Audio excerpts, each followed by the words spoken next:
So guys, karibuni tena. Hii inaitwa The Nick Show. Leo niko na Richie, Mandri mwenyewe, tuko na Davin, na tuko hapa na Manu. So leo tunataka tuongelee history ya Albert Ojwang, si ndio? Bana, hii story imeleta shida sana. Si ukanisi sasa hivi kuna protest kila pahali, watu wana protest, kijana wetu aliuawa, si ndio? Kijana aliuawa bana, ujinga tu hivyo.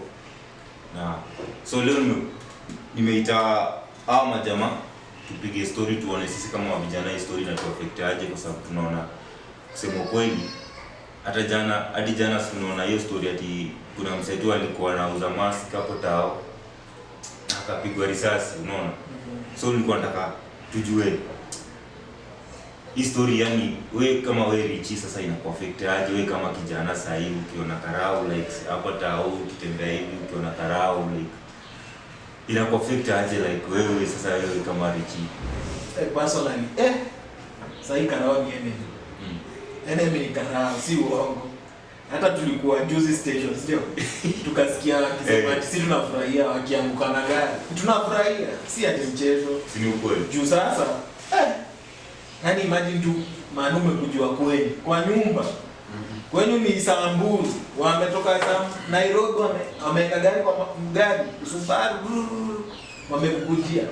Leo nimekuwa Citizen asubuhi nikisikiza story zao wakisema hiyo kesi yenye alikuwa charged with inaitwa misdemeanor. Ni kesi ya fine, unatoa tu fine ya pesa kidogo, yani hiyo si kesi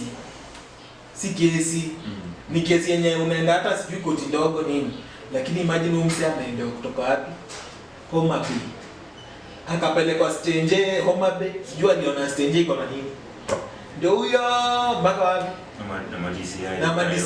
Unajua sana wako kwa Subaru, si ati wamepanda ndege kutoka Homa Bay mpaka Nairobi. Ni hours ngapi hizo? Ni hours kama around 8 hours. Tuseme ni 6 juu ni DCI. Imagine wamekuja wamewasha tu mataa mbio mbaya wanakuja kukumaliza. Imagine mtu anauliwa tu station. Yaani mahali penye wanasema uko protected. Penye uko protected. Hata sisi tukienda station juzi nilikuwa naambia kama ni station twende tukae. Huko tuko safe. Lakini imagine unaingia huko ndo mtu anawaza place akiwa police station za tamani kwetu ni kwa. Yaani imekuwa ni kama nini? Inaitwaje? Hizi movie. Imekuwa yani imekuwa reality. Unaingia tu hivi mtu ndo huyo CCTV sio alitoa wapi. Imagine station iko na CCTV Central. Kama unajua Central Police Station si nini, hata si Bungoma Police Station hapa.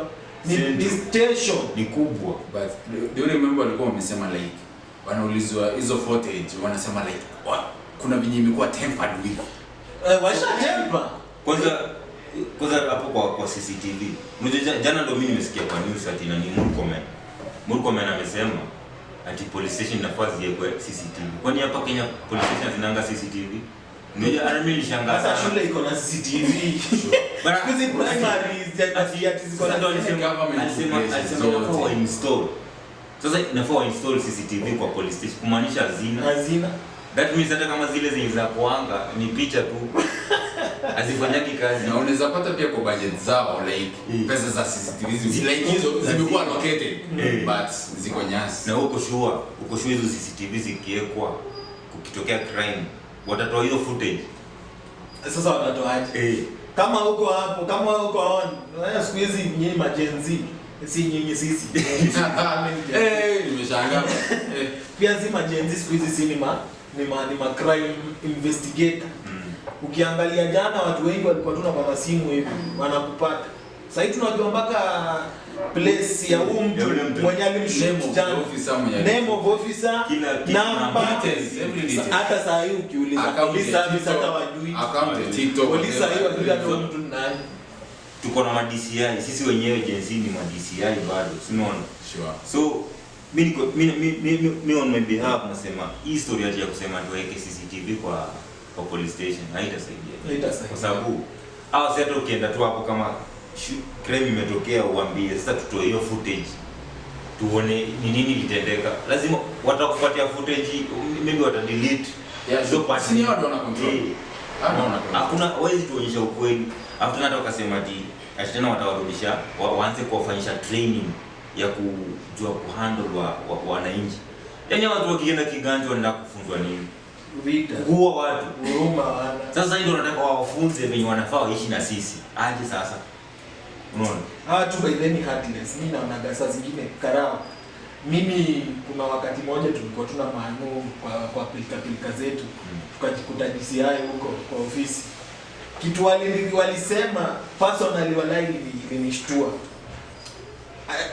Imagine tu tumeenda kesi zetu. Alafu nasikia wewe wa wapi? Bungoma National Polytechnic. Mbona nilikuwa mkale mwingine mkali sana.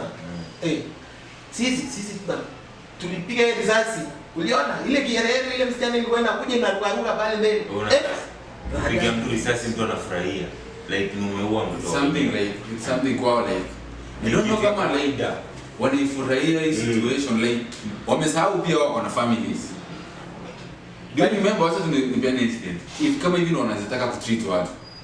Kuna incident ili happen teme maandamano huko Nairobi. And then a brother to a police officer si ndio alikuwa shot. Unakuja nyumbani huyo pain umelia nini? Man. Usisahau like kama uliangalia huyo jamaa wa mask wenye aliwa it was so painful. Familia yake. Usha surrender. Kwanza umeinua mikono, so just surrender. Hauna mawe, hauna nini, wewe unauze tu watu mask. Ubishani na